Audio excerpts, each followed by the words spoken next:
변명을 하지 않았던 이정희 전 대표를 모시겠습니다.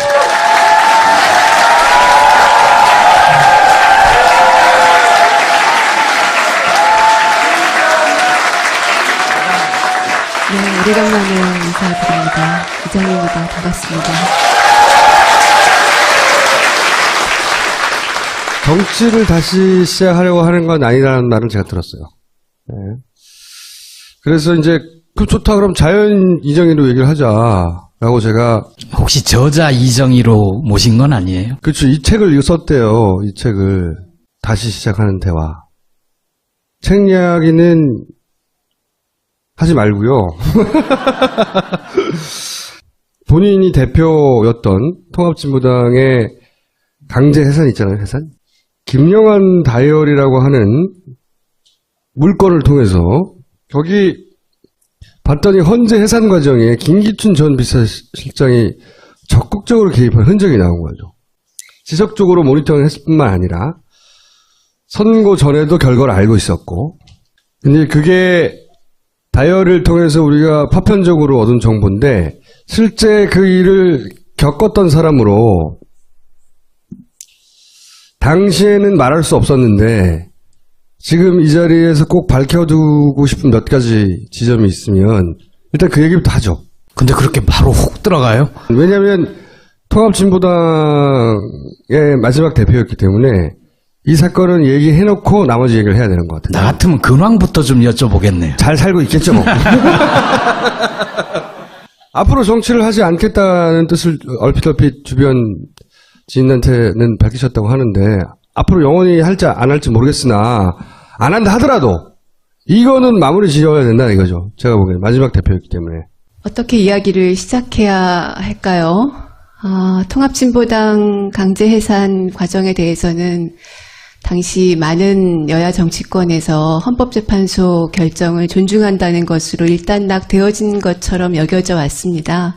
하지만 저희는 이 사건에 틀림없이 정치공작의 내막이 있을 것이라고 생각해왔고, 그것이 김영환 민정수석의 업무일지가 드러나면서 그 전모의 아주 일부가 이제 밝혀지기 시작했다고 생각합니다. 그리고 그 책임은 업무일지에서도 보이는 것처럼 박근혜 대통령과 김기춘 비서실장, 그리고 이들이 청와대를 정치공작의 컨트롤타워로 만들어서 가장 중요하게 통합진보당 해산을 추진했던, 그것으로 자신의 정권의 지지율을 높이려고 했던, 그리고 집권을 유지시키려고 했던 종북몰이가 바로 그 전모가 그 업무일지에 일단이 들어있다고 생각하고요. 아마 그 지난번에 김재현 국회의원이 나오셔서 간단하게 이야기를 하신 것으로 알고 있습니다. 몇 가지 주목할 만한 사안들은 2014년이죠. 2014년 8월 25일에 대통령 주재 수석비서관 회의를 해서 내란음모 사건의 항소심 판결에서 내란음모 무죄, 아로는 없었다 이렇게 판결이 나오니까 헌법재판소에 정당해산을 청구했던 것이 이제 기초가 흔들리게 된 셈이 됐습니다.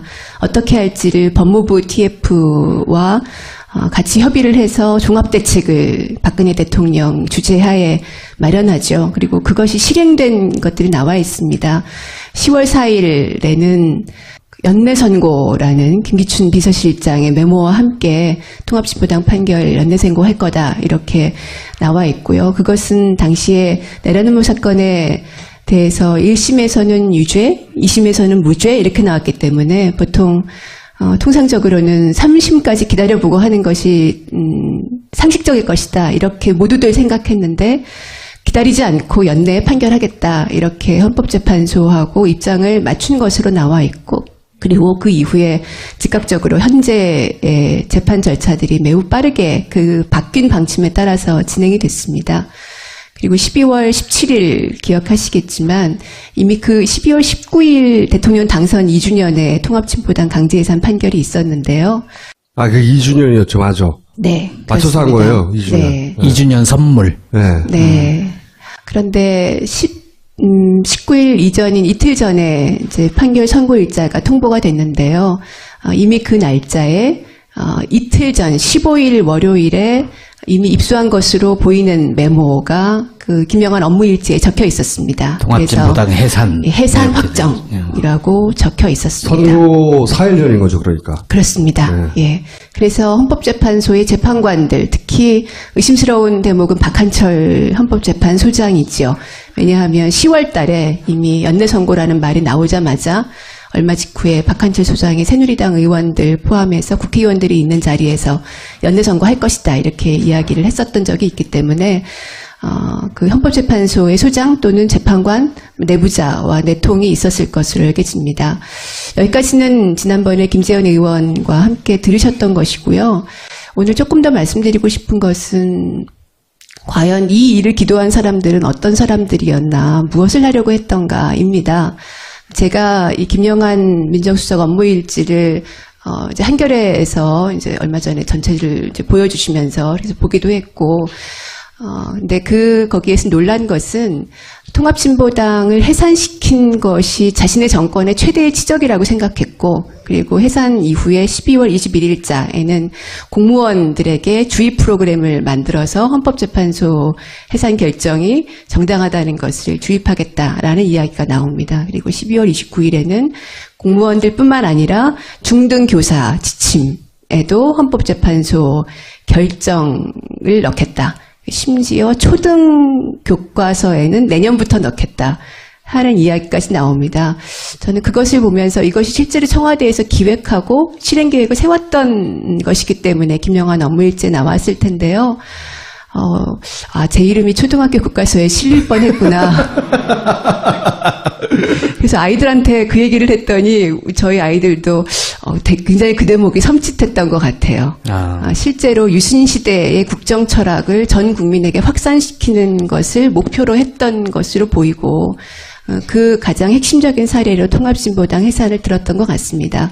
그래서 최근에도 박근혜 대통령이 본인이 가장 잘한 일이 뭐라고 생각하냐, 황교안 총리도 마찬가지인데요. 통합진보당 해산이다 이렇게 이야기하는 것이 그동안 이 한국 사회에 쌓여왔던 70년의 분단의 적대의식, 그리고 끊임없이 내부의 적을 누군가를 찾아내서 이 사람들 때문에 우리가 불안해라고 불안감을 조성하고 이 사람들을 때려잡아야 돼라는 어떤 적대감, 증오, 이것을 불러일으키면서 자신들이 이런 내부의 적들로부터 나라를 지켜줄 사람이야 라고 국민들에게 주입시키고 싶었던 그 생각이 아직도 남아있지 않는가. 이제는 이런 생각을 더 이상 하지 못하도록 탈출하는 것이 박근혜 정권, 이명박 박근혜 정권 9년이 남긴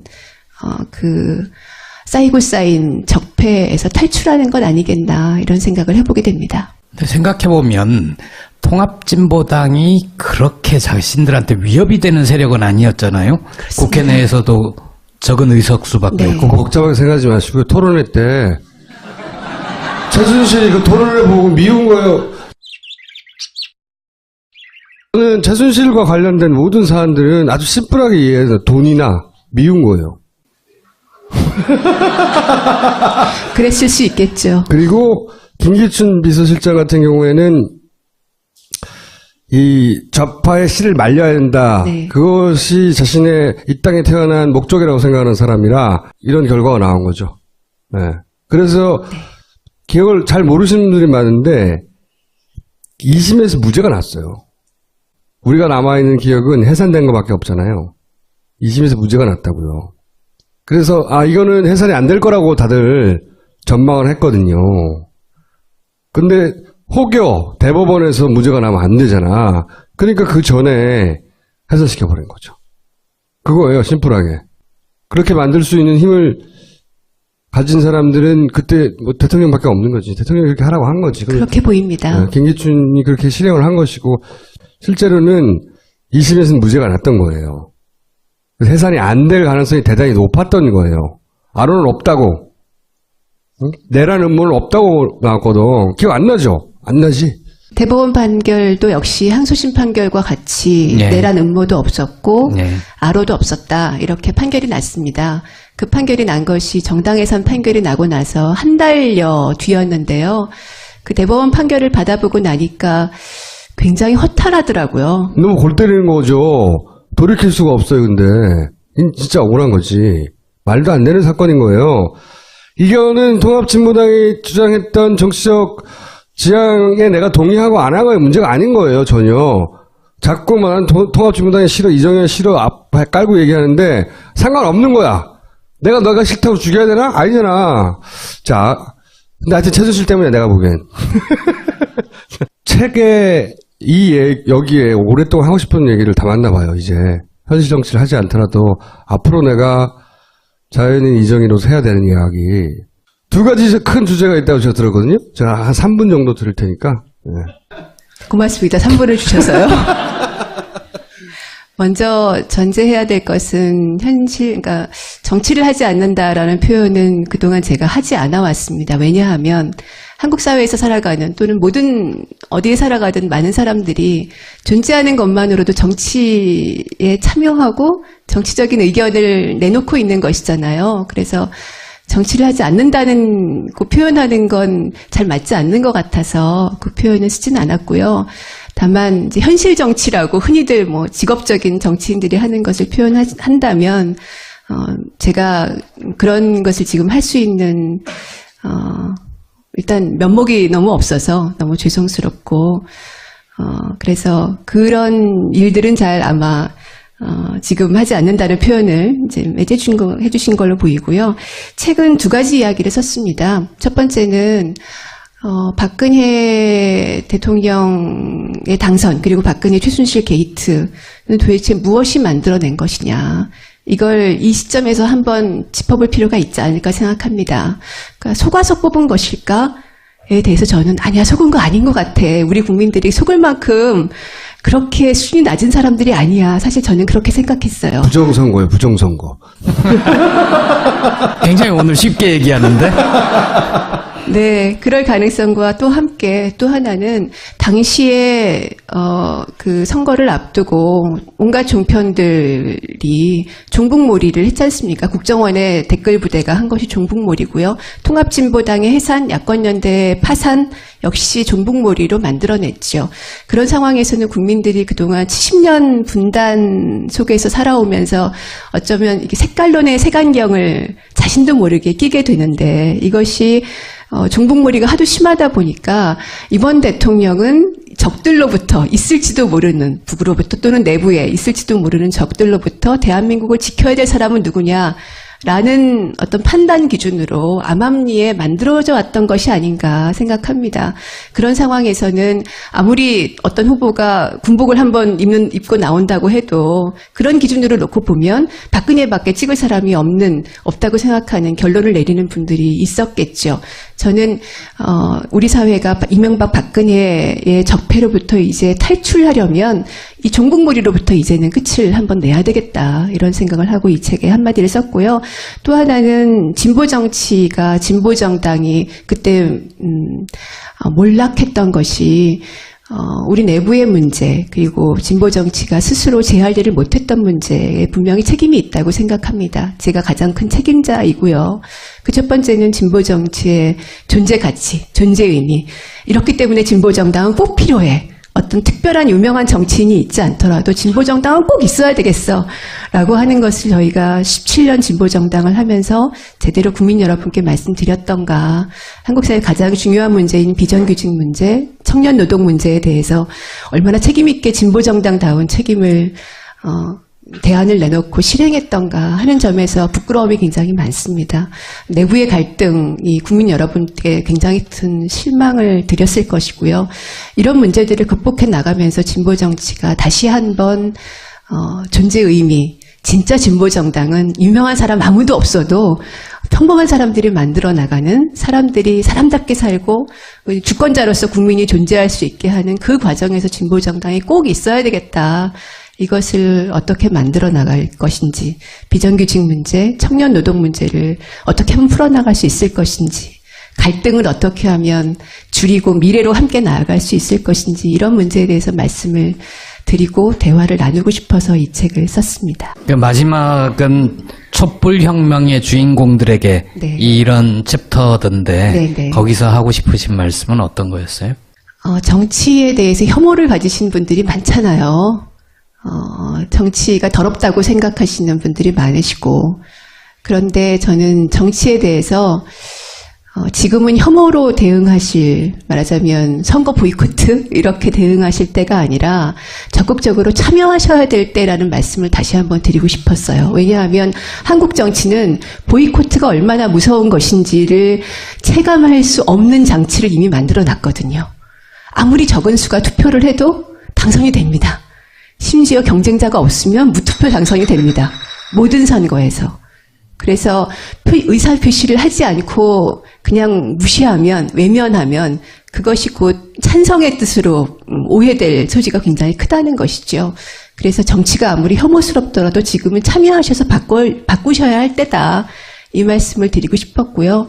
또 하나는 이번 이제 박근혜 최순실 게이트를 보면서 엄청난 어마어마한 돈이 오가고 수많은 기업들이 뇌물을 주고 그리고 수많은 부정과 비리들이 있었잖아요.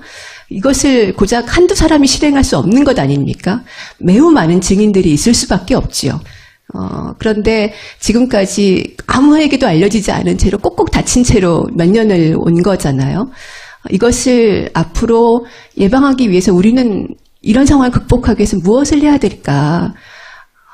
영혼 없는 엘리트, 영혼 없는 전문가가 되지 않을 것이 필요한 것 아닌가. 자기 스스로의 용기, 그리고 다른 사람이 뭔가 나에게 그런 문제를 접했을 때, 야, 너한테는 그래도 의논해보고 싶어 라고 하는 신뢰를 주는 사람으로서, 각각의 국민들이 변해가는 것이 필요하지 않을까. 그리고 그런 과정에서, 그런 국민이 조금 더 힘을 낼 수 있는, 국민이 주권자로서 1년에 한 번, 4년에 한 번, 5년에 한 번 투표하는 것을 넘어서서 직접 사회를 좀 더 강하게 변화시킬 수 있는 힘을 만드는 것으로서 노동조합에 가입하시는 것, 또는 진보정당과 함께 하시는 것, 이런 노력들이 조금 더 필요하지 않겠나 하는 말씀을 드리고 싶었고요.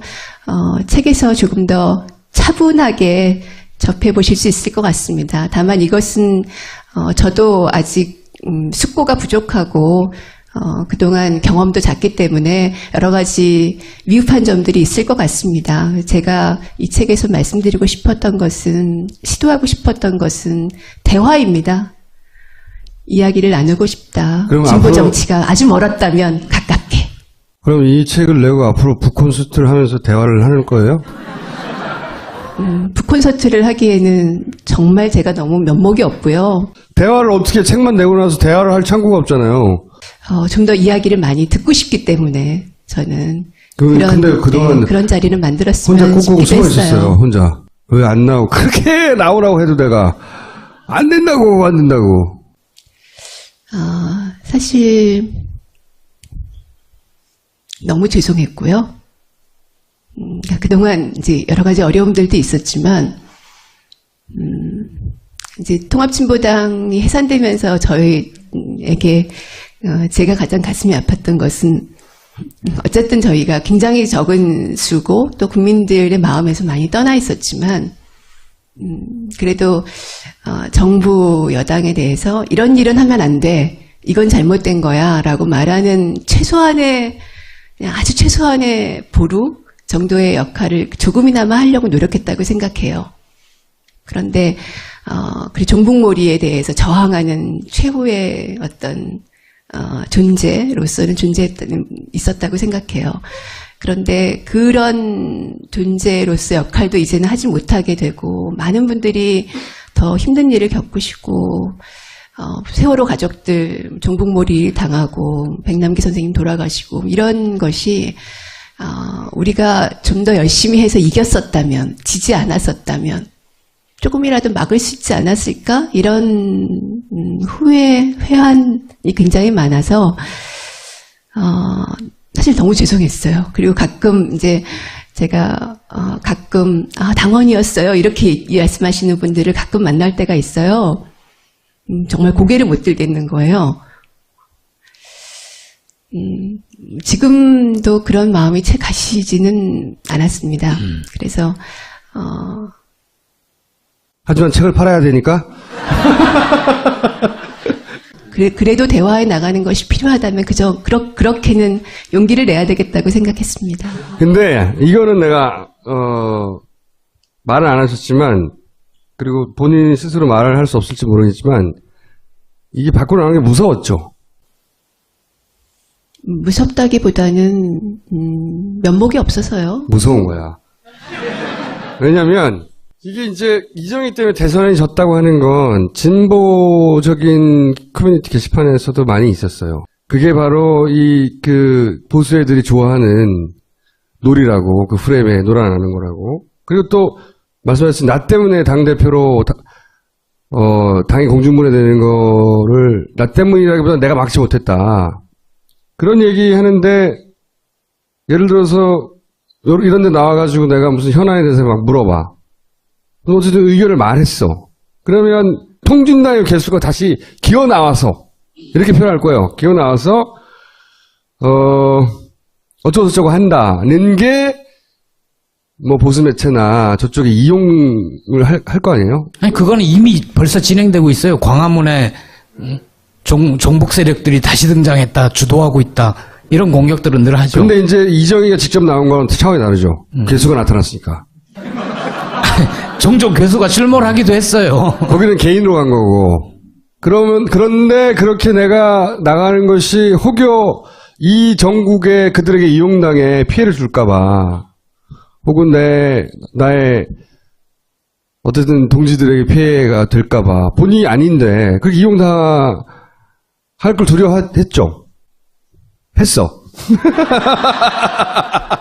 이 방송을 보고 적절하지 않은 타이밍이라든가 이 방송 때문에 결국 또 쟤네들이 통진당 개수를 길거리에 끌어내서 이용할 텐데 이 타이밍이 왜 나왔냐고 말할 사람도 있어. 하지만 그런 타이밍은 따로 없어 이제. 그리고 그런 소리를 하는 사람들이 바로 이 보수 프레임의 자양분이에요.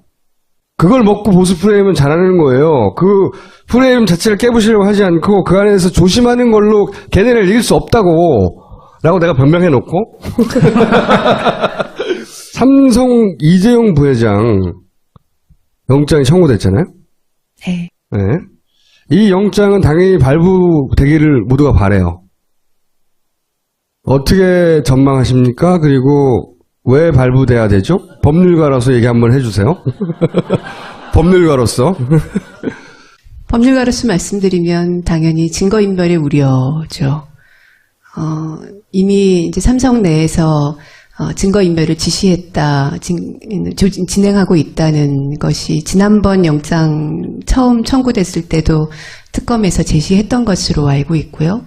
그리고 그 이후에 증거인멸의 우려라는 것은 이재용 씨가 전체적으로 이 사건의 가장 중심에 있고, 그리고 삼성의 그 일을 담당했던 모든 사람들에 대해서 지휘 관계에 있기 때문에 그 말들을 맞출 가능성이 굉장히 높다는 이런 점에서 증거인멸의 우려는 그때도 지금도 상당히 높다고 볼 수 있겠고요. 지금 이제 영장을 발부한다는 의미는 아마 이런 것일 것 같습니다. 삼성은 지금까지 언제나 살아있는 권력이었죠. 정치 권력은 때로 없어져 가기도 했지만 박근혜도 지금 사라져가는 권력인 거잖아요. 하지만 삼성은 여전히 살아있는 권력이고 늘 헌법과 법률의 위에 있었죠. 필요하면 자기가 원하는 법을 만들어요. 그렇죠. 이 삼성도 헌법과 법률의 지배하에, 국민의 민주주의의 지배하에 있다는 것을 분명히 이야기하고, 그 최순실과 정유라에게 간 돈이 어디에서 나온 것이냐. 바로 국민들이 하청 노동자들이 실명해가면서 만든 삼성의 물건, 또 백혈병에 걸려가면서 만든 삼성의 물건, 그런 그 피와 땀에서 나온 것이잖아요. 그것이 수백억이 한 개인의 박근혜, 최순실, 정유라 그 개인의 이익을 위해서 갔다는 것은, 더군다나 삼성의 이재용의 경영권 승계 문제 때문에 그 대가로 갔다는 것은 굉장히 심각한 문제라고 보기 때문에 살아있는 권력에 대해서 단죄할 수 있어야 정말 사법권이 민주주의의 한 기둥으로서 존재하는 것이다라고 법률가로서 생각합니다. 영장은 그래서 발부될 것 같아요. 보세요. 저는 기각된다에 팔을 걸었거든요. 법률가들은 원래 예측을 잘 안 하는데요. 굳이 건다면 한 6대4 정도로 발부된다에 저는 걸어보겠습니다. 일단 헌재가 인용이 돼야 한다고 생각하는 건 너무 당연할 텐데 법률가로서 인용돼야 되는 이유를 한 번 말씀해 주시고 또 전망을 해주세요. 두 번째로.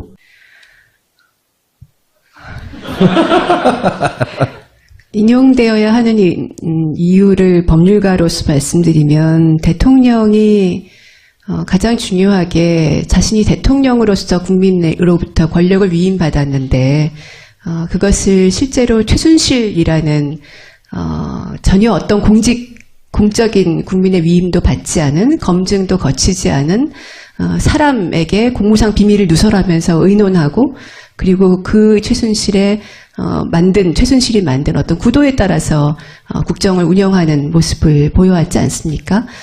대통령으로 당선된 사람은 자기인데 다른 사람에게 권력을 사실상 위임한 것이나 마찬가지의 결과가 된 거죠. 이것이 국민주권주의의 위배고 국민들의 대통령 선거를 사실상 무력화시킨 것이라고 생각합니다. 그런 점에서 중대한 헌법 위반이 있고 이것은 이미 10월 25일이지요. 대통령 10월 26일인지 정확치 않은데요. 대통령이 스스로 최순실에게 여러 가지를 물어봤다 이렇게 자백한 것이잖아요. 그래서 이미 그 시점에 이 탄핵 이유는 확정됐고 탄핵은 인용되어야 되는 것으로 당연히 이미 결론은 내려졌다고 생각합니다. 이제 그 이후에 뭐 뇌물죄 등도 역시 증거로 지금 그 안종범 수석이라든가 여러 가지 증거들로 분명하게 드러나고 있어서 인용 결정이 나와야 되는 것은 당연한 것으로 생각하는데요. 다만 저도 우려가 있습니다. 그러니까 이제 말씀 주신 대로 헌법재판소의 재판관 구성 자체가 상당히 편향되어 있다는 것은 이미 통합진보당 해산 결정에서 8대1로 드러난 것이잖아요. 그래서 그것이 그런 편향된 구성 때문에 사실상 야당 추천 인사 한 사람 이외에는 다 정부 여당의 입김이 들어간 사람으로 재판관이 구성되고 있는 것이죠. 이런 점에서 과연 기각 결정이 나올 가능성이 0%도 없다. 이렇게 장담할 수 없다고 생각합니다. 국민들께서 의사를 좀 더 정확하게 표명해 주시고 야당들도 역시 헌법재판소 결정에 대해서 승복하겠다라는 차원의 이야기가 아니라 헌법재판소가 분명히 어떤 결정을 내려야 되는지를 국민의 의사를 정확하게 전달하는 역할을 해야 된다고 생각하고 만약에 헌법재판소가 인용 결정을 내리지 않고 기각한다면 그것은 헌법재판소의 역할이 도대체 이런 일을 감당할 수 있는 기관이냐, 구성이 제대로 되어 있느냐, 헌법재판소한테 이런 걸 맡기지 말고 앞으로는 아예 대통령 국민소환제를 도입해야 되지 않겠느냐 하는 것으로 논의가 이어져야 한다고 저는 생각하고요. 이런 법률가로서 생각과는 조금 더 한 발 더 나가면 뭐 저자로서 드리는 말씀이기도 한데 기각된다면 오판이죠. 분명하게 국민들이 이미 본인 스스로 박 대통령이 자백했고 범법 위반 사실을 자백했고 국민들이 범죄 사실의 증거를 알고 있는데 기각한다면 오판인 것이죠. 그런데 이 오판에 대해서 어떻게 할 것이냐. 탄핵 절차라는 것은 국민들이 이미 정치적 판단을 내리고 이 대통령은 민주주의를 더 이상 끌어갈 수 없다고 생각하고 퇴진을 요구한 것입니다. 그 절차의 하나로 헌법재판소에 일을 하나 맡긴 거죠. 그런데 이 일을 제대로 하지 못했다는 거죠. 헌법재판소가. 그렇게 된다면 당연히 국민들로서는 원래 가지고 있던 요구를 계속 밀고 나갈 수밖에 없고 하나의 판결이나 또는 하나의 법률은 이 국민들이 민주주의를 위한 저항권 행사에서 가로막을 수 있는 것이 되지 못한다고 생각합니다. 국민들이 저항권 행사라는 것은 이미 87년 헌법이 만들어 놓은 4.19 혁명의 정신을 계승한다는 데서 이미 우리 헌법이 받아들이고 있는 것이거든요. 저는 그것이 바로 우리 국민들이 진보 정치와 함께 가져야 할 상상력이라고 생각합니다. 가로막히지 말고 헌법과 법률과 어떤 하나의 판결을 가로막히지 말고 민주주의를 위해서 한국 사회가 어떻게 변화해야 되는지를 꾸준히 밀고 나가는 힘, 그것이 바로 작년 겨울부터 시작된 촛불 혁명이라고 생각하고요. 이것이 민주주의의 완전한 완성으로 주권자 선언의 승리로 귀결되기를 바랍니다. 별로 비문이 없어. 비문이 길게 얘기하는데 딱질세게 아주. 혹시 내가 여기 나가면 꼭 이 말은 하고 와야지 이런 거 있었어요? 근데 안 물어봐서 못하는 게 있나요? 많이 죄송하다는 말씀을 드리고 싶었습니다. 자, 여기까지 하겠습니다.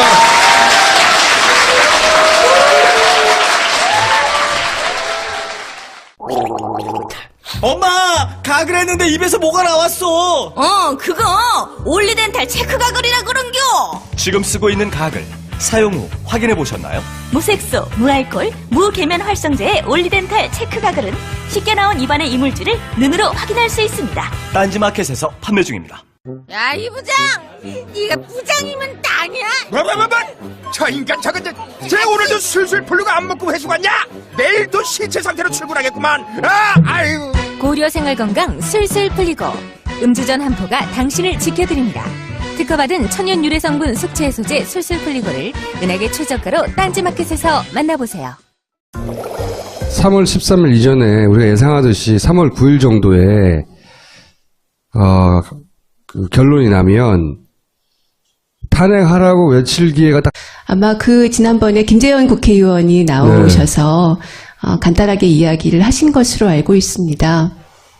몇 가지 주목할 만한 사안들은 2014년이죠. 2014년 8월 25일에 대통령 주재 수석비서관 회의를 해서 내란음모 사건의 항소심 판결에서 내란음모 무죄, 아로는 없었다 이렇게 판결이 나오니까 헌법재판소에 정당 해산을 청구했던 것이 이제 기초가 흔들리게 된 셈이 됐습니다. 어떻게 할지를 법무부 TF와 같이 협의를 해서 종합대책을 박근혜 대통령 주재하에 마련하죠. 그리고 그것이 실행된 것들이 나와 있습니다. 10월 4일에는 연내선고라는 김기춘 비서실장의 메모와 함께 통합진보당 판결 연내선고할 거다 이렇게 나와 있고요. 그것은 당시에 내란음모 사건에 대해서 1심에서는 유죄, 2심에서는 무죄 이렇게 나왔기 때문에 보통 통상적으로는 3심까지 기다려보고 하는 것이 상식적일 것이다 이렇게 모두들 생각했는데 기다리지 않고 연내에 판결하겠다 이렇게 헌법재판소하고 입장을 맞춘 것으로 나와 있고 그리고 그 이후에 즉각적으로 현재의 재판 절차들이 매우 빠르게 그 바뀐 방침에 따라서 진행이 됐습니다. 그리고 12월 17일 기억하시겠지만 이미 그 12월 19일 대통령 당선 2주년에 통합진보당 강제해산 판결이 있었는데요. 그 2주년이었죠, 맞아. 네. 맞춰서 한 그렇습니다. 거예요, 2주년. 네. 2주년 선물. 네. 네. 그런데 19일 이전인 이틀 전에 이제 판결 선고일자가 통보가 됐는데요. 이미 그 날짜에 이틀 전 15일 월요일에 이미 입수한 것으로 보이는 메모가 그 김영환 업무일지에 적혀 있었습니다. 통합진보당 해산. 해산 확정이라고 적혀 있었습니다. 선고 4일 전인 거죠, 그러니까. 그렇습니다. 예. 그래서 헌법재판소의 재판관들, 특히 의심스러운 대목은 박한철 헌법재판소장이지요. 왜냐하면 10월 달에 이미 연내선고라는 말이 나오자마자 얼마 직후에 박한철 소장이 새누리당 의원들 포함해서 국회의원들이 있는 자리에서 연내선고할 것이다 이렇게 이야기를 했었던 적이 있기 때문에 그 헌법재판소의 소장 또는 재판관 내부자와 내통이 있었을 것으로 여겨집니다. 여기까지는 지난번에 김재현 의원과 함께 들으셨던 것이고요. 오늘 조금 더 말씀드리고 싶은 것은 과연 이 일을 기도한 사람들은 어떤 사람들이었나, 무엇을 하려고 했던가입니다. 제가 이 김영환 민정수석 업무일지를 이제 한겨레에서 이제 얼마 전에 전체를 이제 보여주시면서 그래서 보기도 했고, 근데 거기에서 놀란 것은 통합진보당을 해산시킨 것이 자신의 정권의 최대의 치적이라고 생각했고, 그리고 해산 이후에 12월 21일자에는 공무원들에게 주의 프로그램을 만들어서 헌법재판소 해산 결정이 정당하다는 것을 주입하겠다라는 이야기가 나옵니다. 그리고 12월 29일에는 공무원들뿐만 아니라 중등교사 지침에도 헌법재판소 결정을 넣겠다. 심지어 초등 교과서에는 내년부터 넣겠다 하는 이야기까지 나옵니다. 저는 그것을 보면서 이것이 실제로 청와대에서 기획하고 실행 계획을 세웠던 것이기 때문에 김영환 업무일지에 나왔을 텐데요. 제 이름이 초등학교 교과서에 실릴 뻔했구나. 그래서 아이들한테 그 얘기를 했더니 저희 아이들도 굉장히 그 대목이 섬찟했던 것 같아요. 실제로 유신 시대의 국정 철학을 전 국민에게 확산시키는 것을 목표로 했던 것으로 보이고 그 가장 핵심적인 사례로 통합진보당 해산을 들었던 것 같습니다. 그래서 최근에도 박근혜 대통령이 본인이 가장 잘한 일이 뭐라고 생각하냐. 황교안 총리도 마찬가지인데요. 통합진보당 해산이다 이렇게 이야기하는 것이 그동안 이 한국 사회에 쌓여왔던 70년의 분단의 적대의식 그리고 끊임없이 내부의 적을 누군가를 찾아내서 이 사람들 때문에 우리가 불안해 라고 불안감을 조성하고 이 사람들을 때려잡아야 돼 라는 어떤 적대감, 증오 이것을 불러일으키면서 자신들이 이런 내부의 적들로부터 나라를 지켜줄 사람이야 라고 국민들에게 주입시키고 싶었던 그 생각이 아직도 남아있지 않는가. 이제는 이런 생각을 더 이상 하지 못하도록 탈출하는 것이 박근혜 정권, 이명박 박근혜 정권 9년이 남긴 쌓이고 쌓인 적폐에서 탈출하는 것 아니겠나 이런 생각을 해보게 됩니다. 생각해보면 통합진보당이 그렇게 자신들한테 위협이 되는 세력은 아니었잖아요. 그렇습니다. 국회 내에서도 적은 의석수밖에 네. 없고. 복잡하게 생각하지 마시고요. 토론회 때 최순실이 그 토론회 보고 미운 거예요. 저는 최순실과 관련된 모든 사안들은 아주 심플하게 이해해서 돈이나 미운 거예요. 그랬을 수 있겠죠. 그리고 김기춘 비서실장 같은 경우에는 이 좌파의 씨를 말려야 된다. 네. 그것이 자신의 이 땅에 태어난 목적이라고 생각하는 사람이라 이런 결과가 나온 거죠. 네. 그래서 기억을 잘 모르시는 분들이 많은데 2심에서 무죄가 났어요. 우리가 남아있는 기억은 해산된 것밖에 없잖아요. 2심에서 무죄가 났다고요. 그래서 이거는 해산이 안 될 거라고 다들 전망을 했거든요. 근데 혹여 대법원에서 무죄가 나면 안 되잖아.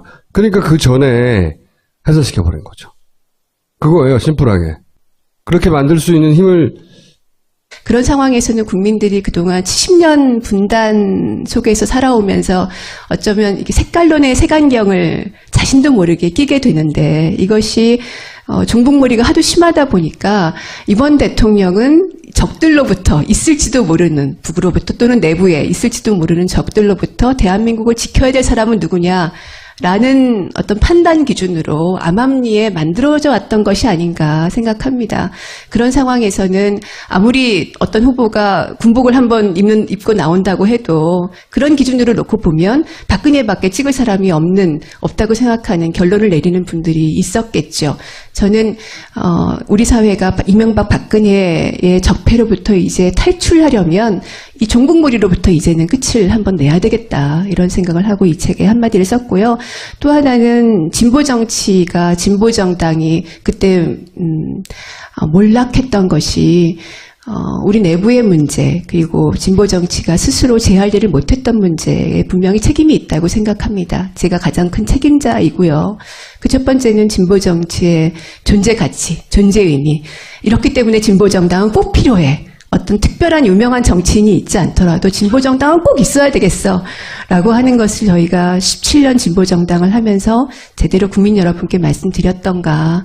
한국 사회 가장 중요한 문제인 비정규직 문제, 청년 노동 문제에 대해서 얼마나 책임 있게 진보정당다운 책임을 대안을 내놓고 실행했던가 하는 점에서 부끄러움이 굉장히 많습니다.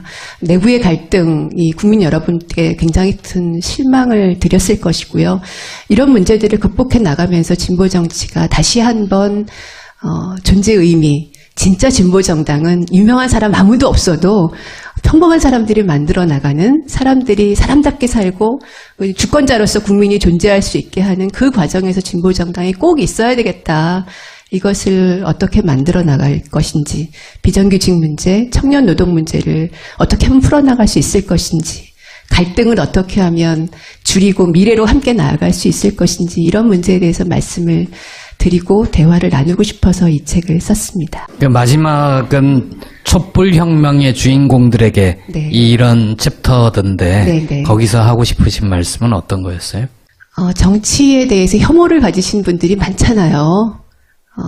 정치가 더럽다고 생각하시는 분들이 많으시고, 그런데 저는 정치에 대해서 지금은 혐오로 대응하실, 말하자면 선거 보이콧 이렇게 대응하실 때가 아니라 적극적으로 참여하셔야 될 때라는 말씀을 다시 한번 드리고 싶었어요. 왜냐하면 한국 정치는 보이콧가 얼마나 무서운 것인지를 체감할 수 없는 장치를 이미 만들어 놨거든요. 아무리 적은 수가 투표를 해도 당선이 됩니다. 심지어 경쟁자가 없으면 무투표 당선이 됩니다. 모든 선거에서. 가진 사람들은 그때 뭐 대통령밖에 없는 거지. 대통령이 그렇게 하라고 한 거지. 그렇게 보입니다. 김기춘이 그렇게 실행을 한 것이고, 실제로는 2심에서는 무죄가 났던 거예요. 해산이 안 될 가능성이 대단히 높았던 거예요. 아론은 없다고. 응? 내란 음모는 없다고 나왔거든. 기억 안 나죠? 안 나지? 대법원 판결도 역시 항소심 판결과 같이 네. 내란 음모도 없었고 네. 아로도 없었다 이렇게 판결이 났습니다. 그 판결이 난 것이 정당해산 판결이 나고 나서 한 달여 뒤였는데요. 그 대법원 판결을 받아보고 나니까 굉장히 허탈하더라고요. 너무 골 때리는 거죠. 돌이킬 수가 없어요, 근데. 진짜 억울한 거지. 말도 안 되는 사건인 거예요. 이거는 통합진보당이 주장했던 정치적 지향에 내가 동의하고 안 하고의 문제가 아닌 거예요, 전혀. 자꾸만 통합진보당이 싫어, 이정현 싫어, 앞에 깔고 얘기하는데 상관없는 거야. 너가 싫다고 죽여야 되나? 아니잖아. 자, 근데 하여튼 최순실 때문에 내가 보기엔. 책에 여기에 오랫동안 하고 싶은 얘기를 담았나 봐요, 이제. 현실 정치를 하지 않더라도 앞으로 내가 자연인 이정희로서 해야 되는 이야기. 두 가지 큰 주제가 있다고 제가 들었거든요. 제가 한 3분 정도 들을 테니까. 네. 고맙습니다. 3분을 주셔서요. 먼저 전제해야 될 것은 그러니까 정치를 하지 않는다라는 표현은 그동안 제가 하지 않아 왔습니다. 왜냐하면 한국 사회에서 살아가는 또는 모든 어디에 살아가든 많은 사람들이 존재하는 것만으로도 정치에 참여하고 정치적인 의견을 내놓고 있는 것이잖아요. 그래서 정치를 하지 않는다는 그 표현하는 건 잘 맞지 않는 것 같아서 그 표현을 쓰진 않았고요. 다만 이제 현실 정치라고 흔히들 뭐 직업적인 정치인들이 하는 것을 표현한다면 제가 그런 것을 지금 할 수 있는 일단 면목이 너무 없어서 너무 죄송스럽고 그래서 그런 일들은 잘 아마 지금 하지 않는다는 표현을 이제 해주신 걸로 보이고요. 책은 두 가지 이야기를 썼습니다. 첫 번째는 박근혜 대통령의 당선 그리고 박근혜 최순실 게이트는 도대체 무엇이 만들어낸 것이냐. 이걸 이 시점에서 한번 짚어볼 필요가 있지 않을까 생각합니다. 그러니까 속아서 뽑은 것일까에 대해서 저는 아니야 속은 거 아닌 것 같아. 우리 국민들이 속을 만큼 그렇게 수준이 낮은 사람들이 아니야. 사실 저는 그렇게 생각했어요. 부정선거예요, 부정선거. 굉장히 오늘 쉽게 얘기하는데. 네, 그럴 가능성과 또 함께 또 하나는 당시에 그 선거를 앞두고 온갖 종편들이 종북몰이를 했지 않습니까? 국정원의 댓글 부대가 한 것이 종북몰이고요. 통합진보당의 해산, 야권연대 파산 역시 종북몰이로 만들어냈죠. 변명을 하지 않았던 이정희 전 대표를 모시겠습니다.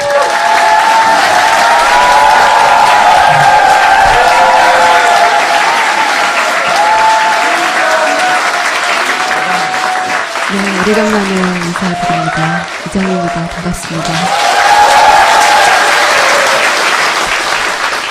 정치를 다시 시작하려고 하는 건 아니라는 말을 제가 들었어요. 네. 그래서 이제 그 좋다 그럼 자연 이정희로 얘기를 하자라고 제가 혹시 저자 이정희로 모신 건 아니에요? 그렇죠. 이 책을 썼대요. 이 책을 다시 시작하는 대화. 책 이야기는 하지 말고요. 본인이 대표였던 통합진보당의 강제 해산 있잖아요. 해산. 김영환 다이어리라고 하는 물건을 통해서 거기 봤더니 헌재 해산 과정에 김기춘 전 비서실장이 적극적으로 개입한 흔적이 나온 거죠. 지속적으로 모니터링 했을 뿐만 아니라 선거 전에도 결과를 알고 있었고, 근데 그게 다이어를 통해서 우리가 파편적으로 얻은 정보인데 실제 그 일을 겪었던 사람으로 당시에는 말할 수 없었는데 지금 이 자리에서 꼭 밝혀두고 싶은 몇 가지 지점이 있으면 일단 그 얘기부터 하죠. 근데 그렇게 바로 훅 들어가요? 왜냐하면 통합진보당의 마지막 대표였기 때문에 이 사건은 얘기해놓고 나머지 얘기를 해야 되는 것 같아요. 나 같으면 근황부터 좀 여쭤보겠네요. 잘 살고 있겠죠, 뭐. 앞으로 정치를 하지 않겠다는 뜻을 얼핏 주변 지인한테는 밝히셨다고 하는데 앞으로 영원히 할지 안 할지 모르겠으나 안 한다 하더라도 이거는 마무리 지어야 된다 이거죠. 제가 보기에는 마지막 대표였기 때문에. 어떻게 이야기를 시작해야 할까요? 통합진보당 강제 해산 과정에 대해서는 당시 많은 여야 정치권에서 헌법재판소 결정을 존중한다는 것으로 일단락되어진 것처럼 여겨져 왔습니다. 하지만 저희는 이 사건에 틀림없이 정치공작의 내막이 있을 것이라고 생각해 왔고, 그것이 김영환 민정수석의 업무일지가 드러나면서 그 전모의 아주 일부가 이제 밝혀지기 시작했다고 생각합니다. 그리고 그 책임은 업무일지에서도 보이는 것처럼 박근혜 대통령과 김기춘 비서실장, 그리고 이들이 청와대를 정치공작의 컨트롤타워로 만들어서 가장 중요하게 통합진보당 해산을 추진했던, 그것으로 자신의 정권의 지지율을 높이려고 했던, 그리고 집권을 유지시키려고 했던 종북몰이가 바로 그 전모가 그 업무일지에 일단이 들어있다고 생각하고요.